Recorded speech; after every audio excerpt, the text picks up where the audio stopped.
पहलगाम हमले के बाद ऑपरेशन सिंदूर जो भारतीय सेना की तरफ से पाकिस्तान को मुंहतोड़ जवाब देने के लिए चलाया गया, उसमें चीन ने पीछे के रास्ते से पाकिस्तान की खूब मदद की। हालांकि ये बात अलग है कि चीन की मदद के बाद भी पाकिस्तान की एक ना चली और भारतीय सेना के वीर जवानों ने पाकिस्तान को ऐसा सबक सिखाया जो वो आने वाले वक्त में भी कभी भूल नहीं सकेगा। लेकिन अब से कुछ दिन पहले ही चीन के एक इंजीनियर ने पाकिस्तान को उस वक्त मदद देने की बात को स्वीकार किया और ये पहली बार था जब इस तरह ये बात खुलकर सामने आई। लेकिन अब भारत ने पाकिस्तान को ऑपरेशन सिंदूर के दौरान समर्थन देने के मुद्दे पर चीन को कड़ा संदेश दे डाला है। विदेश मंत्रालय की तरफ से कहा गया कि जो देश खुद को जिम्मेदार मानते हैं उन्हें यह सोचना चाहिए कि आतंकवादी ढांचे को बचाने की कोशिशों का उनकी अंतर्राष्ट्रीय साख और प्रतिष्ठा पर क्या असर पड़ता है। विदेश मंत्रालय के प्रवक्ता रणधीर जायसवाल ने चीन के उस बयान को लेकर यह बात कही जिसमें पहली बार स्वीकार किया गया कि मई 2025 में भारत के ऑपरेशन सिंदूर के दौरान उसने पाकिस्तान को जमीनी स्तर पर मदद की थी।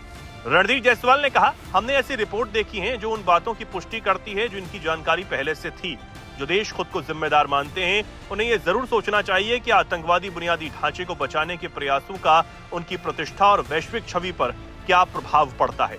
भारत का ऑपरेशन सिंदूर पूरी तरह सटीक, लक्षित और संतुलित कार्रवाई थी। पिछले साल 6 और 7 मई की रात को पाकिस्तान में स्थित 9 आतंकी ठिकानों पर एयर स्ट्राइक भारत की तरफ से की गई थी। इस कार्रवाई में 100 से ज्यादा आतंकियों को मार गिराया गया था। भारत और पाकिस्तान के बीच ये टकराव 10 मई को उस वक्त थमा था जब पाकिस्तान ने भारत से युद्ध विराम की गुहार लगाई।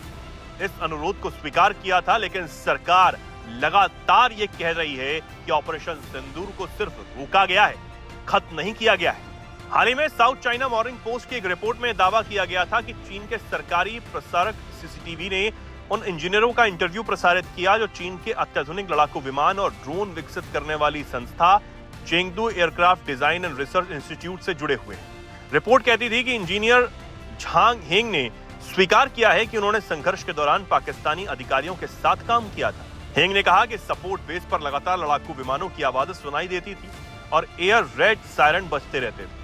दोपहर तक तापमान 50 डिग्री सेल्सियस के करीब पहुंच जाता था। यह शारीरिक और मानसिक रूप से बेहद चुनौतीपूर्ण स्थिति थी। चीन की पाकिस्तान को मदद करने की बात भारत पहले से ही जानता था। भारत ने तो इस बात के कई सबूत भी दिए। पाकिस्तान में जो तबाही हुई उसके भी सबूत दुनिया को कई बार दिखा दिए गए। लेकिन अब चीन के पहली बार इस बात को स्वीकार करने के बाद भारत की तरफ से चीन को एक ऐसे आतंकवादी समर्थित देश का साथ देने के लिए आईना दिखाया गया है जो किसी का सगा नहीं हो सकता।